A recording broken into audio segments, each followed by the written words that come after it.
Hello खादाड खाऊ, कसे आहात तुम्ही? आज मी तुम्हाला दाखवणार आहे पांढरा शुभ्र पुलाव कसा बनवायचा। यासाठी लांब दाण्यांचा बासमती तांदूळ घेऊन तो 2 ते 3 पाण्यातून चांगला चोळून धुवून घ्यायचा। 20 ते 25 मिनिटांसाठी पाण्यात भिजवून ठेवायचा। आता सगळं पाणी काढून गाळण्यात निथळत ठेवायचा। मोठ्या पातेल्यात 2 ते 2.5 लिटर पाणी उकळायला ठेवायचं। त्यात एक मोठा चमचा मीठ घालायचं। उकळत्या पाण्यात गाळून घेतलेले तांदूळ सोडायचे। असे केल्यामुळे अगदी 10 ते 12 मिनिटात तांदूळ पूर्णपणे शिजतो।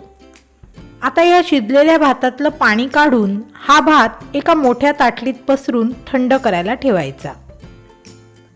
तुम्ही अजून सबस्क्राइब केलं नसेल तर सबस्क्राइब करा, फ्री आहे, आणि सोबतच्या बेल आयकॉनवरही क्लिक करा। आता फ्लावर, गाजर, फरसबी ह्या भाज्या छोट्या छोट्या मटरच्या दाण्यांच्या आकारात कापून घ्यायच्या। उकळत्या पाण्यात थोडंसं मीठ घालायचं। ह्या कापलेल्या भाज्या आणि मटरचे दाणे उकळत्या पाण्यात टाकायचे।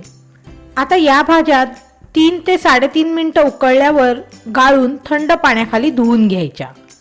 असं केल्यामुळे भाज्यांचे रंग छान उठून दिसतात आणि पुलाव तयार झाल्यानंतरही रंग बदलत नाही। आता एका कढईत साजूक तूप गरम करायला ठेवायचं। त्यात जिरं आणि अख्खा गरम मसाला घालायचा। आता काजूचे तुकडे आणि पाहिजे असल्यास मनुके पण टाकायचे।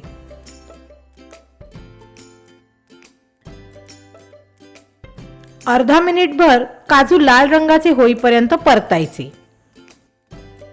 आता त्यात शिजवलेल्या भाज्या घालायच्या। भाज्यांवर थोडेसे मीठ भुरभरून 2 मिनिटं त्या तुपात परतायच्या।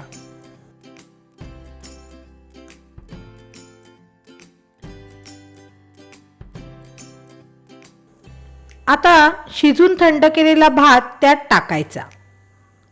हा भात पूर्णपणे शिजवून घ्यायचा। 150 ग्रॅम तांदूळ घेतलेत तर 2 माणसांसाठी पुरेसा पुलाव बनतो। आता चवीनुसार मीठ टाकायचं। अर्ध्या लिंबाचा रस टाकायचा।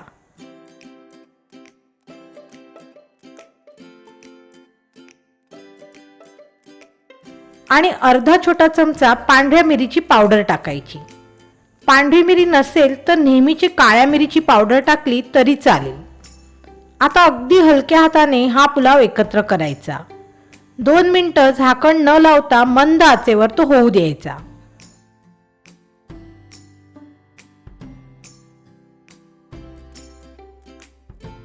अशा रीतीने तुमचा पांढरा शुभ्र तरी खूप चविष्ट असा पुलाव तयार आहे।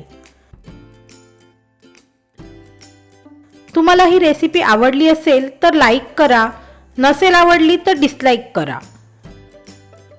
तुमचा अमूल्य वेळ देऊन ही रेसिपी बघितल्याबद्दल मनापासून धन्यवाद।